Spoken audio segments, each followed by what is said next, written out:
since the second half, really, how much they've really struggled. Charged with finding some stability from this guy. No, we very much have that issue. I think it's one of the greatest things about club rugby, but also one of the hardest things. Absolutely. So depending on the time of year, so as we go into pre-season before Christmas, we will be the whole club together. We'll split into teams, but those teams will be completely not graded. They won't even be position specific, really. It'll just be groups. And it's as much about the top level guys helping up skills. So as we've, our threes and fours guys get better, if they ever do get called upon, they've had exposure to that sort of player and that sort of expectation of what they're expected to deliver when they're at that level. As the season progresses, it's just a time where you have to go, okay, now we're splitting, and you split, and it's you got to rip the Band-Aid off and do it. Welcome back to the next episode of the journey of a grassroots rugby coach. And today, my guest is Cam Treloar. Cam is the current coach at West Harbour in the Shute Shield, where in 2023, he was awarded Coach of the Year in the Shute Shield in his first year as a head coach. Prior to that, he was an assistant coach at Warringah for a number of years, where he also played the majority of his rugby before going to France and had a few games of Super Rugby.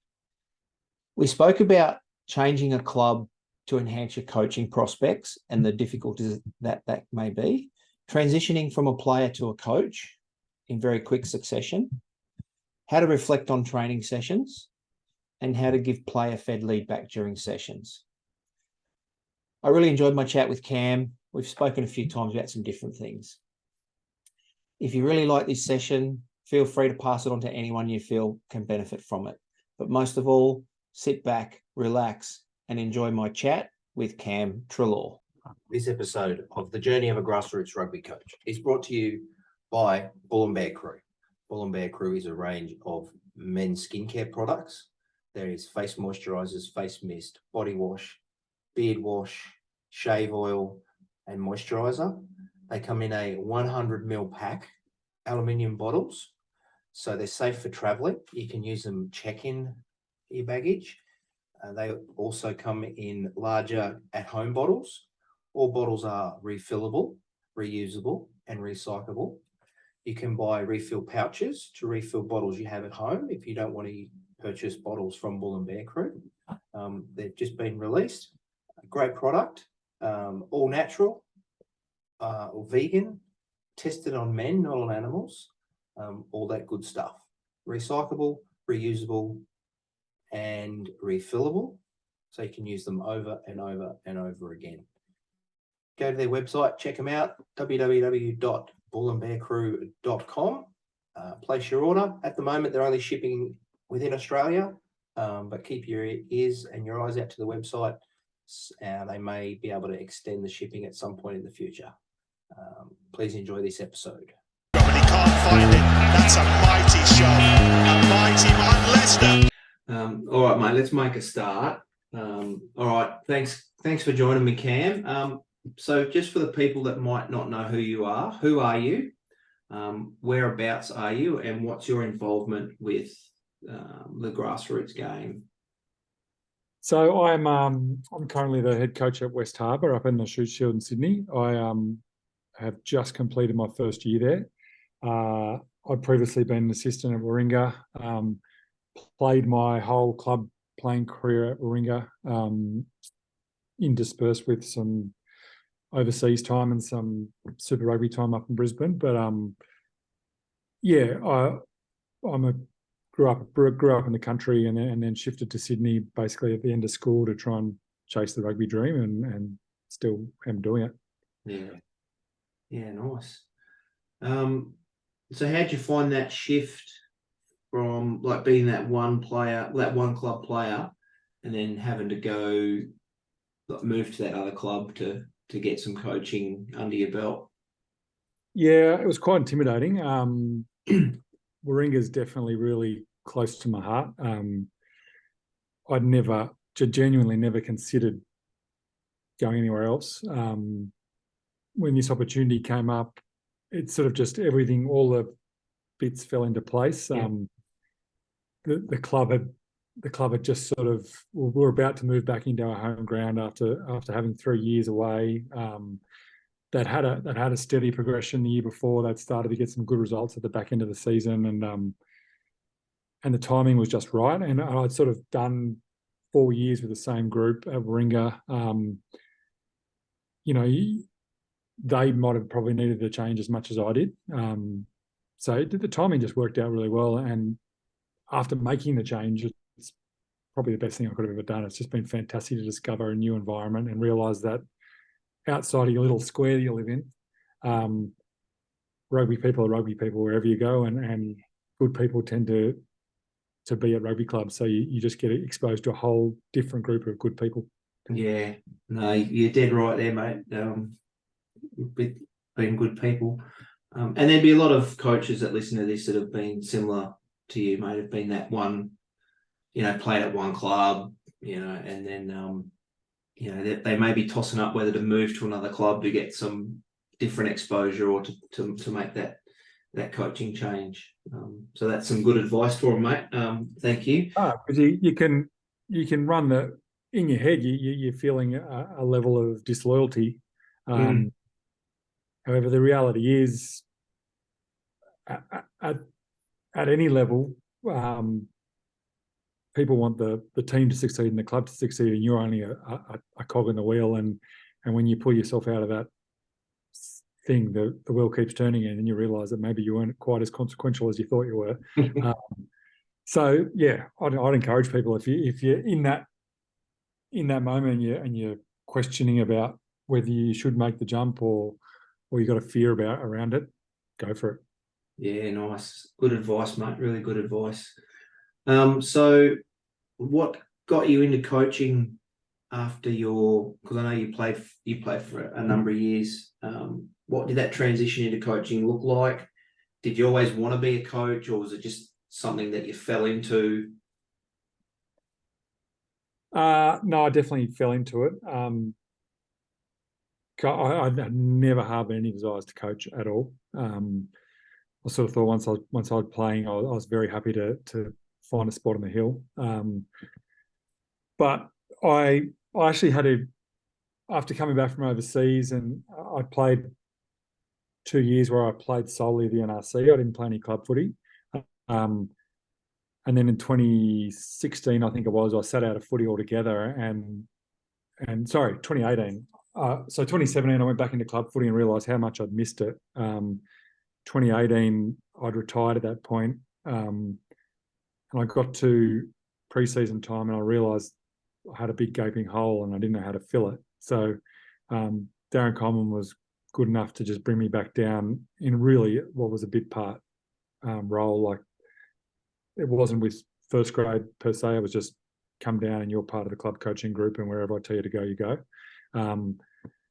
And that gave me my first exposure into coaching. And so I was really lucky that I had Ben McCormack at the time was the first grade forwards coach. So I just could sponge from him, and he was really, really good with that group, and took them to a second grand final in a row. And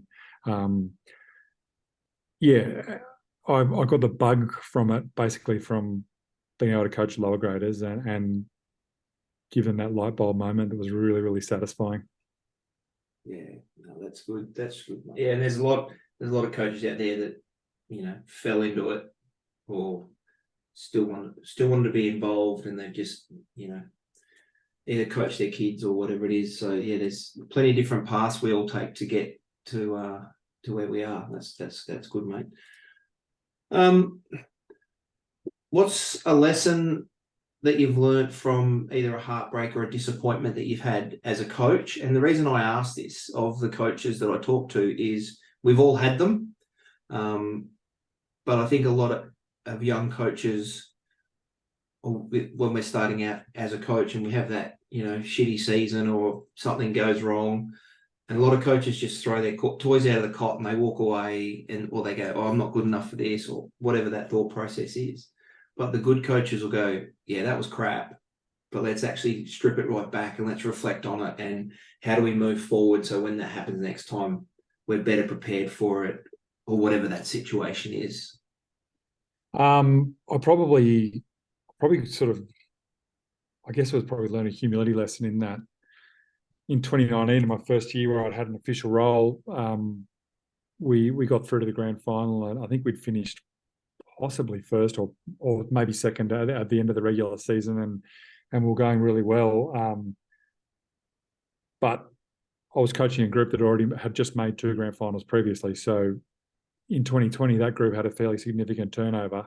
And we had a far less successful season. And so I quickly realised that it was more the group I had that got us the success the year before, not my coaching.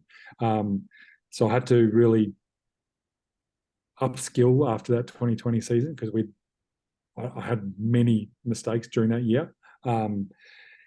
And so it was a real reality check around really where I was as a coach, and yeah, it all came too easy too early, and really, quite honestly, had nothing to do with me. I just had a fantastic playing group that were humming at the end of a third year of a cycle, and I really just rode that wave. So the reality check of 2020, which was, I'm pretty sure that was a COVID season. That was the shortened season, but yeah, we were quite poor, and my coaching was pretty poor as well.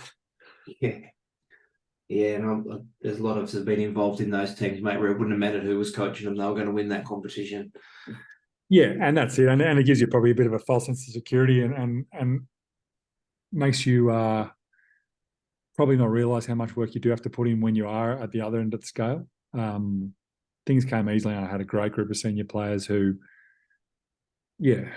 didn't need coaching by that point. You were just sort of putting a bit of a cherry on top. They were they experienced a lot of success and knew how to win games, and it was that first year was a false sense of security. Yeah, no, mate, I know exactly what you're talking about. And the opposite is too, like, you can have really good coaches with underperforming teams, and then they walk away and you just go, oh mate, you've got everything there. You're just probably with the wrong group of players. Yeah, that's it. And it's like, whoever the best coach in the world is, I don't know who it is, but whoever that person is, if they go in with a group of players who are never going to get there, even that person might get them there. They might get them a little bit better than they were, but yeah, they're not going to get to the top. Yeah, you could put an All Blacks coach with, a third grade subbies team. They're still not going to win. No, exactly. Yeah. No, you're dead right, mate. You're dead right. No, that's really good. So Shute Shield, you run 4 grades, I believe, and Colts. Yeah, so we got 4 grades and 3 Colts, and a women's team. Okay. So I think this year we probably had just over 200 registered players at the club, which was from where we were probably 5 or 6 years ago. It's really, really improved. I think even last season the 2022 season, we were calling in old boys to play in 4s just so we could put a team out. Yeah. This season we had on occasions 15 reserves in 4th grade. So we're definitely trending in the right way, numbers wise. Yeah, nice. So how does your training session look around? Because you're going to have your Shute Shield 1st grade players, 2nd grade players. Do you split them into like 1s and 2s and then 3rds and 4ths, or do they all come in together and then they split? Because it can be a balance. It's a balancing act, especially at the lower grades, where you might be 1 or 2 coaches and you've got, a potential elite player, or that player that's your best player. Then you've got a guy that turns up who wants to play with his mates. He's only ever going to be a 4th grader, but he's probably going to be the major sponsor or the club president or the guy, a rugby guy. Yep. You got to keep them both involved, but you want to develop both of them, but they're at different levels, and that could be a challenge. So do you have that issue at West Harbour, or do you split them up, or how does that look? No, we very much have that issue. I think it's one of the greatest things about club rugby, but also one of the hardest things. Absolutely. So depending on the time of year, we'll so as we go into pre-season before Christmas, we will be the whole club together. We'll split into teams, where those teams will be completely not graded. They won't even be position specific, really. It'll just be groups. And it's as much about the top level guys helping up skills. So as we've, our threes and fours guys get better, if they ever do get called upon, they've had exposure to that sort of player and that sort of expectation of what they expect to deliver when they're at that level. As the season progresses, it's just a time where you have to go, okay, now we're splitting, and you split, and it's like you got to rip the Band-Aid off and do it. We still try and do some stuff together as best we can. So this year we trained Tuesday, Wednesday, Thursday nights in the top squad. And so that we call that the West squad, and our Harbour squad, we had just Tuesday, Thursday. So we'd always invariably try and do all our warm-up together, play a fun game together, then split off, depending on the night. We probably didn't get as much crossover as we would have liked. We're really lucky in that we had a great bunch of aspirational third and fourth graders who'd come down on the Wednesday night off their own bat and be down there, get involved in the drills.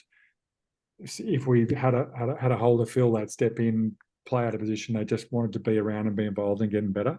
So that was really good. But it is a balancing act, and especially like probably at third grade level, you've got guys who are really aspirational and guys who legitimately could play first grade if you needed them to. Yeah.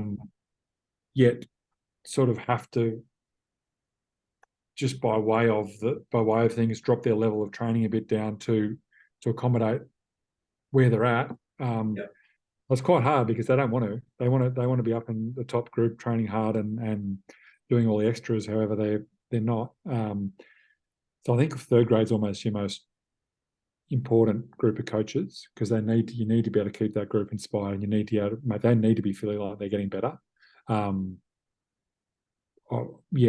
think that third grade coach is probably the most important guy in your club almost. Yeah. Nice. No, that's some good insight there, mate, because we only have 3 grades down here, but for us it's the second grade. The second graders are those guys that potentially going to play, and I think all our second graders this year got minutes in first grade. Yep. And then some of them are want to play first grade. Some are just happy to play second grade. And then the third graders, for us, our third graders are either young guys that have just started playing, or they're all ex-first graders that are just too fat and too slow to play first grade anymore, or they got work commitments or families like they can't train. And so, you've still got that skill level there. So, and like you said, getting that balancing act is really important. No, that's good, mate. So for your top squad, what would a normal training session sort of look like for your guys? So depending on the night, so the way we worked it this year, we did review and preview on the same night. We did it on our Tuesday night, so we went into the week fully aware of what we needed to improve on, but also what we're going to try and do during the week. That Tuesday night, we probably get through sort of the slower side of things, like as you're trying to work out your role clarity and that sort of stuff. Big set piece focus on that night. Wednesday night was our big night. Wednesday night would be upbeat, really fast, plenty of running. If we had contact that week, that's when we'd do it. That night was probably ended up being our most important night of the week. We'd sort of do 5-minute blocks of non-stop rugby, basically, just to, as part of our conditioning as well. I think that really served us well going through the season. The problem, what I think sort of ended up happening in our games as well, as because we'd always at the start of a Wednesday go through that role clarity stuff and be slow at the start of the session and then building through the speed. And so by the end of the session, we're going full noise. We ended up sort of playing like that. And so first 20 minutes in the game, we were one of the worst teams in the comp for points scored in the first 20 minutes, but we were the best team in the comp for the last 20 minutes. So that's definitely something I'll change this season. And then Thursday night, we'd be on field by 6:30, off field by 7:30. It really was just to sort of tie a bow on the week. Get through almost a traditional captain's run. We might do some 15 versus 15, just bodies in front stuff. But it really was about just putting the polish on, and then the back end of that training would just be position specific skills. So the guys would split off and they'd be spreading themselves out over the whole field, just getting whatever they wanted done, whether it be a little breakdown drill or some scrum shape or whatever they sort of wanted to do, but we sort of left that in their hands. Yeah. There wasn't really an expectation around it. If they said, "No, I'm good, I'm done, I'm ready to go," they'd head off. But to be honest, not many of them did. Most of them would stay around and do something. So that Thursday night was quite short, sharp, and intense, and in and out. Yeah, nice. No, that's really good, mate. That's around splitting up the week too, because I think as young coaches we tend to just try and smash them with so much contact, and then by the halfway, towards the end of the season, they're just broken because there's been too much contact. Yeah, that's it. I think I've sort of shifted from that a little bit. Like there's some stuff you can't. There's only one way to learn how to. Yeah, of course. More. But in terms of that tram track, hard body on body breakdown stuff, we might do maximum 5 minutes a week. Yeah, and that's really focused on something we've spoken about during that week, and it'll be quite a targeted session on it. They wouldn't be just doing it for doing its sake. I sort of want them to save their hits for Saturday, and then in that position of specific skills stuff, a lot of them would go and do a little bit of breakdown stuff for themselves anyway. But it was just been a bit more of a controlled fashion. But I think, yeah, that how we split the week, I'll probably change it this year a little bit. I think my sort of theory was that I'd been in the past, I hadn't got enough out of Monday nights because you're always generally carrying banged up bodies. Guys can't do this, that, or the other. So I tried to skip the Monday and go straight into the Tuesday. But doing 3 nights back to back probably worked up until the halfway point of the season. But as we entered that back half, guys were pretty mentally cooked. And then I found myself having to drop sessions because of the training quality was down or whatever it may be. So I'll probably go back to doing a Monday, but I'll just vary what I actually want to get out of it. I'll take away the fact that if there's a banged up body there, everything we'll do won't stress that body. So it will be all very slow learning. There'll be some skill involved. But it won't be anything that someone who's carrying a little niggle can't do, just so we still get some value out of it. Yeah, it's a good point you mentioned there, mate, about the mental fatigue that these guys get, and getting that balance right too. How much do we try and teach them over a short period of time? Can we stretch it out? So there's all those things that we try and get right, and we might get it right one year, and the next year we get it completely wrong. Different group of players, different skill. There's all that stuff we need to keep reflecting on. So and you got to factor in what's their work day like. What's their some guys work away from where we train, so they'll get up at 5. Go to the gym, go to work all day, come to training, sit in the review room, get on the field, and their day starts at 5 and they're leaving at 8. It's a big day. So when you're backing that up back to back to back, it's taxing. So I've probably learned from that, and we'll make the changes this year to see how we go with a different format. Yeah. No, that's good. Being able to recognise that with your players as well, mate. What's a highlight or really good moment that you've had it as a coach so far? It was probably a game this season versus Eastwood. We'd had a number of last minute losses and we got a last minute win. It was one of those seesawing games, and at 2 minutes to go,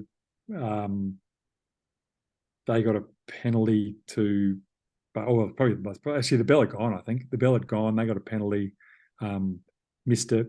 We attacked out of our in goal, got up to the 70-metre line, got a turnover and slotted the goal. So it was just a really joyous moment, and most of what we worked on during the week worked. Eastwood had been on a run of a number of victories at that point, and it was a really important game for our season as well. And we were looking to get our first sort of set of 3 wins in a row. And the one game where we probably had really not performed was Eastwood round 1. So it was good to go back against that team who were stronger at that point. They'd got a lot of their Super Rugby players back and perform, and that was a really good moment. And as a head coach, the week just worked. The sort of our defence stuff that our defence coach implemented worked. Our attack coach had really analysed them really well and found weak spots. Our scrum coach had picked a certain thing that really worked for us. So everything sung that day. And even though everything really worked well for us, we still only won after the bell, but we won. So that was a really good moment for us. And it was just a joyous moment in the coaching box as well, because all of us were up there. Normally we had one guy who also coaches a first 15 school team, so he wasn't able to be there sometimes. So we just had everyone there that day because of school holidays. And it was a good win. So that'd be probably one of my highlights of my coaching. Obviously, making the grand final was a really good moment for us in 2019. But what came with that was losing it the week after. So you get the high and the low of that. But funny, like it's mostly little moments that you get that might happen on a Tuesday night where you help someone to get something they didn't get before, or understand something they didn't quite understand before, and they're probably the moments that keep you going. Those big highs are few and far between, but it's just those little moments on a Tuesday where you sort of, someone has that click moment and you go, oh, this is why I do it, and that's what keeps you coming back more often than not. Yeah, and mate, majority of the coaches I speak to say very similar things, mate. It's we remember the big wins and the trophies and the championships, but it's when that guy that couldn't do that, all of a sudden you see him click, and then he looks at you and you go, oh yeah. Exactly right. You just go, that's why I do what I do, because that person just did that, or whatever it was. Yeah, no, it's really good, mate. Thank you. So feedback, and I know there's plenty of ways around to give feedback and stuff like that, but during a session, and I don't think anyone does it the way that was done when I used to play, and probably when you started playing, everyone stops and you're doing push-ups and all this type of stuff. What does that team feedback look like for you during a session? It's got to be early, and I tend to try and let it be self-identified first. I won't be the person to call it up unless I can say, okay, they're not going to, no one's picked this up, no one's seen what's going on here. I tend to like to let it happen organically, because I'm not on the field when it's happening on the field. So on phone day, so I can't fix it for them. You send the radio over the message, but you might not get a message out there for 5 or 6 minutes. So I try to let it happen organically. If not, before we go to the next play, though, I'll blow it up and we'll talk about it. I try to give feedback instantaneously. In terms of a team setting, I definitely learn a lot around individual feedback this year. That was probably a big work on for me out of our reviews. But yeah, in terms of a team setting, that's like to get it early. If it's as we're on the run and it's just an individual little work on, Yeah. I won't stop the session for that. I'll just as we're walking to the next thing, I'll walk next to the guy and just say what needs to be said and let them get back into position. I won't stop the session unless it's a whole group learning thing. I'll just make little error corrections as we go. Yeah, nice. No, and that's a really good point you made there, mate, that we're not on the field. And I think too, once you've got that culture where the players can self-identify it and they pick it up, mate, and the learning's quicker as well, because they're all trying to make each other better. So. That's it. And at the end of the day, like, mate, our voices get really tired really quickly for the players' ears. So I think the more that it's player-led and player-driven and player brought around by player buy-in, the more punch it has when the message is delivered. So that's sort of how I like to run it.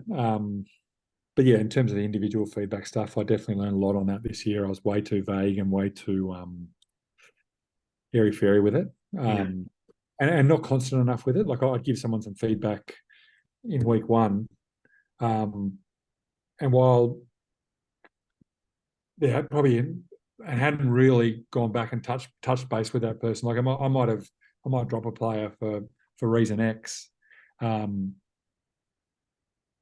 Player Y comes in and plays really well, and therefore that person who I drop's been down there for 5 weeks and I haven't touched base with them on it. So I really learned this season how important that is. Yeah. To go back and go, mate, I still haven't quite seen the improvement here. This is why this is happening. I sort of thought, okay, this is my initial feedback. That's done now. And that, in our reviews, that got identified quite often by the players. So I always ask the players, mate, what can I do better? And when it becomes a pattern of same feedback, it's probably pretty correct. And if it's one guy, I go, I just think he didn't quite get the message. But if I'm getting it from a number of players, it's me who's doing the wrong thing. Yeah, and that's some good self-reflection too, mate, is being able to have that honest conversation with the players and them feeling that they can actually say to you, mate, this is what's working, this is what's not working. Yeah, absolutely, mate. They're difficult conversations to have at the best of times. No one wants to be told they're going something's wrong. No one wants to be told that you're not doing it as good as you think you're doing it. It's a hard thing to hear, especially when you're putting a huge amount of effort in and you've got a huge amount of emotional investment in it. Yeah. And you really are trying hard and it's still not working. You have to be prepared to thick skin's the wrong word for it, because you just have to be prepared to realize that it's actually making you better. Better to hear it. And so long as you don't go and make the same mistakes twice, then it's really well worthwhile. So I haven't had a chance to fix any of these problems yet because we're in the off season and we're going to a new season. But it's been awesome to have that feedback from them, because now I get a chance to put into action for the year after. Yeah, no, and I think too, mate, the players appreciate that as well. That you're seeking that feedback from them, I suppose, and that it allows them to have a voice as to what they think. Not just around the feedback, but this isn't working, that's working, that worked really well. Yeah. And like I said, it just builds those connections with the players, because I think as long as they know it's coming from a good place. Yeah. And my boys know I hate having those conversations. Yeah. And some of them know it, and they bloody, they cheer you up about it. But anyway, that's the fun of it too, I suppose. It's tough because these are people you genuinely care about. Yeah, absolutely. You on any given day, like your people you'd have a beer with or you'd be friends with, the coach, you got to keep that little bit of distance there. But there's no easy way to do it. You just got to do it. Yeah, I know, right? So what do you do around coach development? So we've got all the coach education side of it, and that's where we first met up, is through some Rugby Australia coach ed stuff, but all the stuff we do away from the classroom to develop as coaches, which is probably coach education's got its place in that. But if we just rely on coach education, you're probably not going to get better as a coach. Yeah, agreed.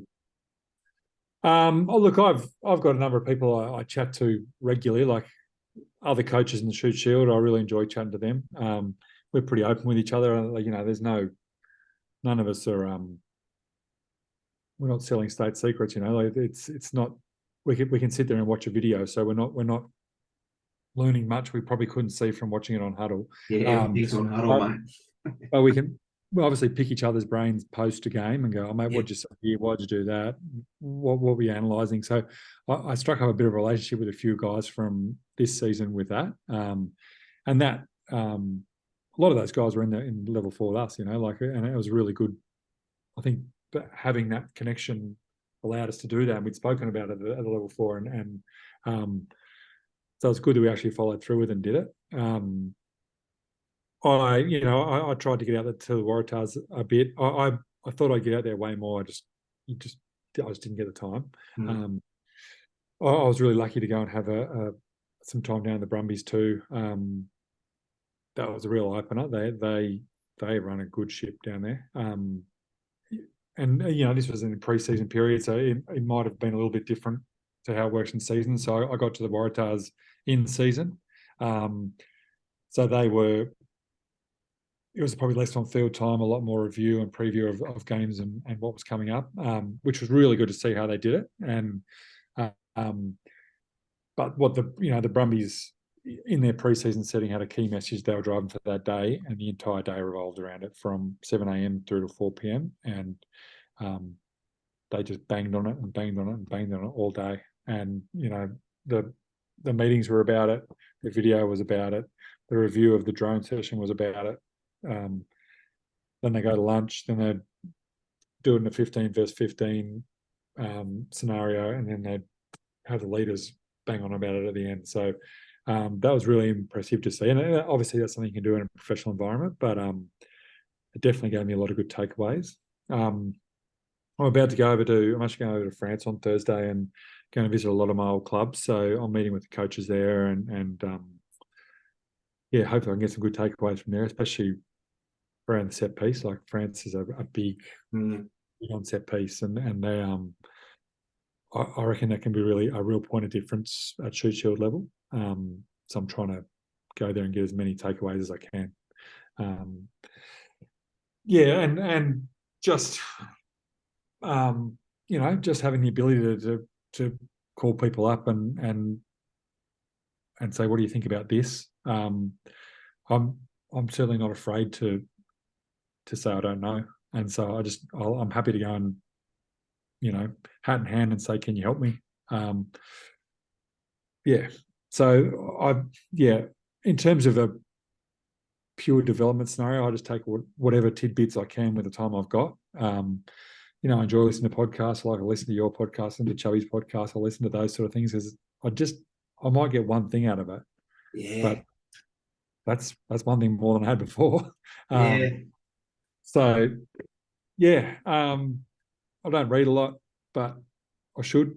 But that's sort of about where I go with PD, and I'm really looking forward to this French experience. I think it'll be really good and really eye-opening and good to see, even just see how my clubs developed from when I was there compared to where they're at now. When I was there, we were down the lower end of the table and trying to avoid to get relegated, but now they're up in the top 3 teams. It's just going to be really good to go and learn. Yeah, and I think that's a really good point about just asking people for advice and admitting that you don't know. Because I know when I first started coaching, mate, there's no way I'd talk to another coach about anything because the guy'd go, mate, that guy think I'm a dickhead. Yeah. You talk to them, they go, oh yeah, something similar happened to me, and this is what you just go, oh okay, because everyone's been there, like you know what I mean. And once you swallow that pride and just go, yeah, I actually don't know, but who do I know that can help me out with that? Can I ring this bloke or that bloke? Or it's really good, mate. Mate, I'm not a reader either, so don't get. I'm into pods and a few audio books and stuff like that. I just don't have time to read.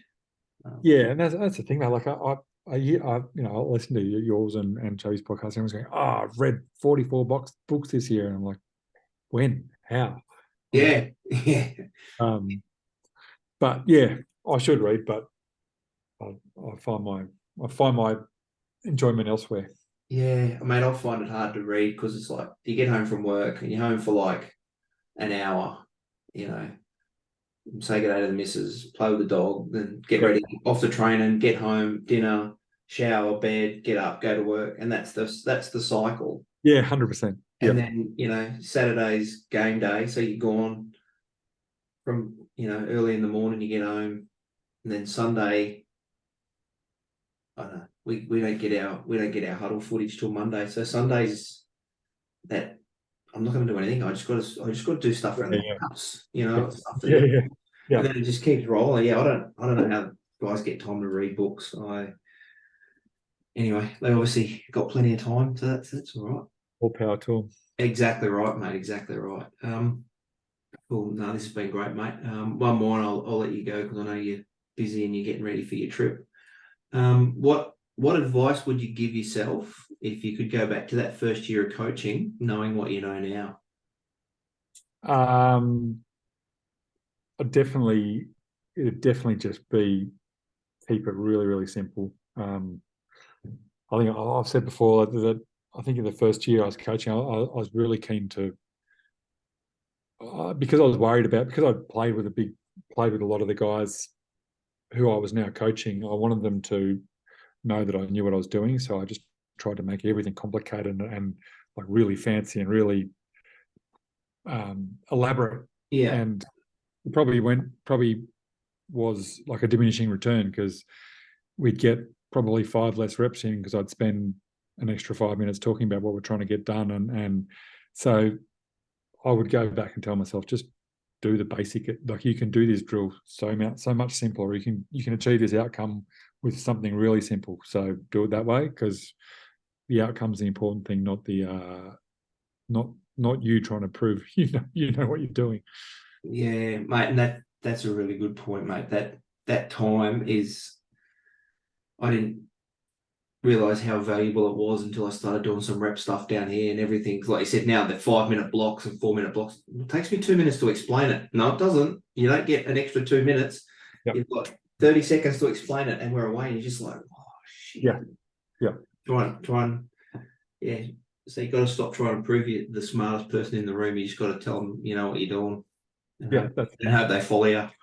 At a sort of first grade level, most of the guys do know what they're doing. So you don't need to, and it's okay to go back to the same drill. Like, you don't need to create a whole new thing.